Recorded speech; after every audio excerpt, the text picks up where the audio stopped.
agency to conclude that a developer is unworthy and an untrustworthy recipient of agency subsidy. A pattern of bad conduct and bad behavior and unsavory colleagues is entirely sufficient. And Forest City Ratner's pattern of broken promises and subterfuges is also enough. Mikhail Prokhorov and Chinese millionaire investment prospective owners. When HTC does its bad apples character reviews, it will also have to look at other prospective owners under the documents. That includes looking at the activities and conducts of Russian oligarch Mikhail Prokhorov. And there are also nearly 500 Chinese millionaires expecting to get green cards by virtue of Ratner's laughable manipulation of the federal TD5 immigration program. This project has been put up as security for those Chinese millionaires. Thus, they can become owners of the project without further HTC approval. Or, if HTC thinks it has a right to approve them first, then those millionaires don't have the security they believe Ratner promised them. The likelihood of such a foreclosure of the Chinese security interest is all the more likely given what may flow from Ratner's recent loss of the environmental lawsuit, a required consideration of taking the Atlantic Yards mega monopoly away from Ratner to break it up amongst multiple developers. HTC discretion to reject this project. The reason this hearing is being held is because the HTC board has discretion, which it is supposed to exercise. The discretion should be exercised to reject this project. Approval of this project should not be treated as a foregone conclusion. If the board has any fears that it lacks discretion to turn down this project, that feeling that its options have been constrained would highlight significantly the very reason the board with this developer should be cut. HTC has already financed a Forest City Ratner project. Some HTC board members may reason that they cannot now turn down this project because HTC financed a Ratner project once in the past. Not so. In fact, the bad behavior the developer engaged in respecting the HTC financed building, now known as 8 Spruce Street, should be grounds for HTC to turn down this project. In 2 blackmailing episodes, the developer engaged in behavior that should chagrin HTC. It blackmailed the local community board for additional subsidy, and it also stopped construction on the building, blackmailing the construction unions. Both of these incidents, particularly the latter, should have been considered threats to HTC as well.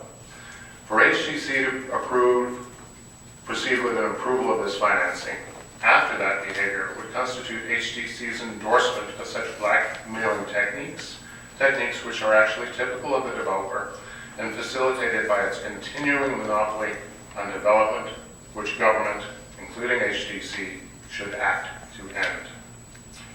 Modular construction as a broken jobs promise to the unions. There is a possibility of this building's modular construction, pushing the technological envelope. If not risky, the broken promise to the construction unions this represents are emblematic of how the Forest City Ratner dishonesty ignores commitments respecting its mega project. Ratner was planning its double cross of the unions even as he was sharing the stage at the arena opening with union representatives. He was praising for their support. I am not arguing that the Ratner promise to the unions is one that needs to be honored. The unions, when they supported this project, did not look out for the interests of the community and consequently supported an out-of-scale project of very poor design that was detrimental to the community in many ways. Still, this promise breaking should be noted as part of an overall pattern of promises never intended to be kept, even as they are made. This project is immoral. Financing this project is immoral.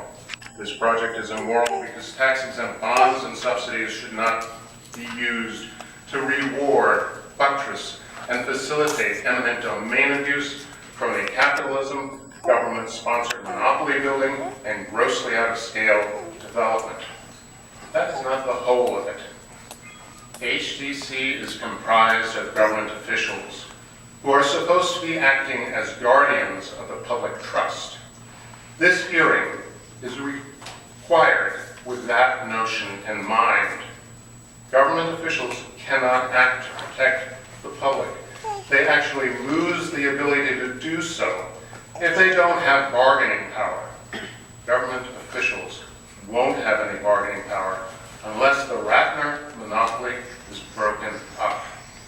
The design of this project as a monopoly, and we will remember that the project design came entirely from Ratner, is intended to thwart public agency bargaining power. HCC's approval of this project would buy into that construct of an intentionally emasculated government by furthering Ratner's monopoly when HCC has discretion to reject it instead. HCC should reject this project and allow it to fail. The Atlantic Yards development can and should be taken away from the developer and broken up and distributed among multiple developers. That way, the public agencies like HCC acting as guardians can have some bargaining power and influence over the project as it is developed. That way, the community's better unity plan, which calls for multiple developers, can be implemented and respected. Assemblyman Hakeem Jeffries has described Atlantic Yards as being presented to the community as a field of dreams, with the reality delivered being a graveyard of broken promises. It isn't really important which local politicians we ascribe such an insight to because they all see it.